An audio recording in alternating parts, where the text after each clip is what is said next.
to the third session of the International Youth Conference. I hope that you're all well rested and ready to dive deep into today's topics.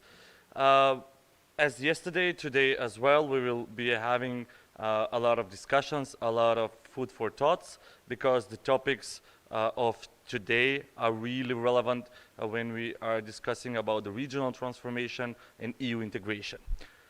So we are starting the day with the topic called Youth Frontiers, and we will be discussing about the important role of the young people in this whole regional transformation and how much is important for the young people to be participating and to be on the decision tables where the decisions are being made. And today with us, just as yesterday, we have a great panel of diverse but really relevant and really experienced speakers with a lot of experience on a local, regional, and European level. So I'm really sure that they will have a lot of good points to share with you.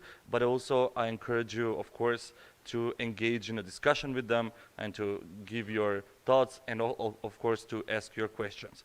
So before we go into the topics, reminder for the speakers that each of you will have 10 to 15 minutes for your opening speeches, your opening addresses. Then you can engage in a conversation with the participants. And reminder to all the participants, please take notes and write down your questions. So after we hear our panelists, you will have the chance to engage with them. So because talking about the young people, it's quite broad topic. We will be focusing on three subtopics, all of them relevant and important to youth participation. In the first one, we will be talking about your democracy, and we will be discussing the important roles of the youth laws and all youth strategies and other youth documents on a national level, and how much are they important so we can guarantee that the young people are being heard and they are participating. And on this topic today, we have two speakers. The first one is Ms. Dorotea Deșișcu, political advisor in the cabinet of the Ministry of Culture, Youth and Sport from Kosovo. And also we have Mr. Gheorghe Tasev, youth and youth policies advisor to the Prime Minister of Republic of North Macedonia. So we'll start with Ms. Dorotea. I would like to give you the virtual floor to address our participants and to share your experience and your thoughts regarding the importance of youth-related documents in terms of youth participation and regional transformation. So Dorotea, please. Thank you very much. If you can hear me well. I am happy to be speaking in front of you today to share some thoughts on these topics, on youth law and strategy, as well as to hear ideas from regional colleagues. I will be speaking on behalf of the Ministry of Culture, Youth and Sport in Kosovo. And I think that events like these are important not just to learn from another, but also to celebrate the work, talent, and potential of this generation of young people in Kosovo and in the region more broadly. Young people in Kosovo, and I'm sure in your respective countries as well, are constant success stories in all fields. We do not have better ambassadors because thanks to our youth, our state symbols are constantly presented side by side with those of the most developed countries in the world, most recently in Tokyo, where Kosovo won 2 gold medals in judo thanks to 2 young female athletes, Nora and Distria. But beyond presenting our country abroad, the power of our youth is within the borders of Kosovo to shape our country and to push us forward towards development. We believe that our biggest challenges will be solved by this generation of young people, and our responsibility is to remove barriers, to provide opportunities, and to equip young people with the skills needed to engage in all spheres of life. Thus, our goal is to give young people an enthusiasm for their future in Kosovo and in the region more broadly, with the guarantee that they can build a future here in their own countries. As never before, we are investing in its youth. I will not get into details so as to stay on topic, but in total this year, our ministry alone has made available 13 million euros for grants and subsidies for programs that benefit youth.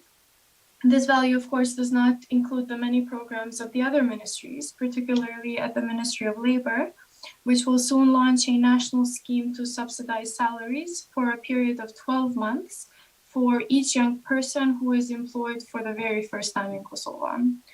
But while increased financial resources for youth programs is the best way to prioritize young people, there is a strong need for reforms in our national youth policy as a whole. And this is where the law on youth and strategy on youth come in as the two most important documents regulating and organizing the youth sector. The youth policy cannot be only distributing grants and subsidies for youth organizations, but rather a vision for the future of our country, and it should reflect the values of Kosovar society. I believe that there are several universal principles for an inclusive and effective national youth policy. The first principle is that the sector needs to extend beyond ministerial lines with a holistic perspective on the range of factors influencing young people's lives. So there should be strong partnership with other public authorities, the local levels of civil society, and the private sector. The second principle would be the inclusion and participation of young people in all decision-making processes. And this is not just a soundbite. We recognize that it is an extremely important responsibility of ours. And if we skip it as a responsibility throughout the process of, say, drafting these important strategic documents, such as youth law and youth strategy, then we would have failed before we have even begun the phases. And the third principle is that while there needs to be active involvement from all public institutions, there has to be a designated authority that directs, coordinates, and monitors government youth policy. So in this regard, Kosovo, it is positive that there exists a Ministry of Youth, and I know that it does as well in other regional countries, while not in all countries in the world. And lastly, generous resources need to be allocated to youth services and programs, and all should be organized within the umbrella of a comprehensive national strategy. In Kosovo, the youth sector is led by the Ministry of Culture, Youth and Sport. And while it is positive that Kosovo institutions have adopted a law on youth, and it consistently has drafted and implemented a youth strategy every 5 years, as a new government, we have identified that both documents lack the necessary rigor and inclusiveness to address the ongoing and changing challenges of our youth. When it comes to the strategy, our first critique would have been that a ministerial strategy for the Ministry of Youth will lead to one ministry attempting to cover areas that go beyond its mandate and human and budgetary resources. For example, Ministry of Youth implementing programs that perhaps would be better fitted for the Ministry of Health or Ministry of Labor.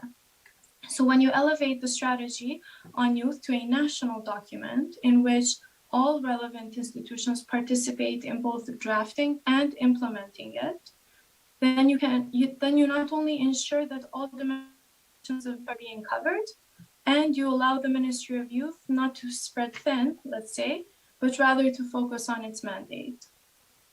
To best serve the youth sector, I believe that 3 things need to happen.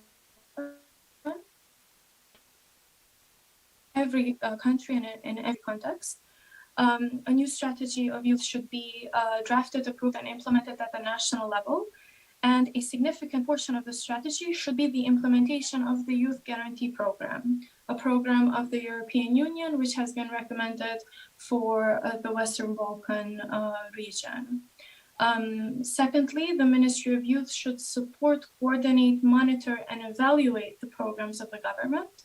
It should no longer organize and support programs in areas which are covered by other ministries, but focus its resources on important sectors for youth which are not covered by any sectorial ministry. So this includes activities that empower young people outside of school and work, such as civic participation, sports and recreation, arts and culture, volunteer work, non-formal education, and all these with a laser focus on marginalized youth specifically. We also believe that the law on youth has room for improvement, let's say, since it has not been amended since 2009 when it was first written. The year 2022 for us will be dedicated to developing a concept note on the youth sector, which will inform the necessary amendments to the existing law based on the European framework for youth policy. We need to address challenges with regards to local youth action councils, which are not equally active in all municipalities. Some are non-existent, some are very active, but we need to ensure that the law on youth is giving councils the necessary resources to continue doing active work within the local context. The law on youth should also address challenges related to, say, youth work, to provide support for youth workers, and also to make sure that there are quality standards for youth centers as well. So what is the minimum requirement for a youth center which is built by the government of Kosovo? That needs to be updated with the law on youth. While there is an administrative instruction, we believe that there should be, let's say, stricter regulation for what support should be given to youth centers, including continuous financial support, so that the youth centers are very active and are constantly bringing young people together in respective municipalities. During these processes, the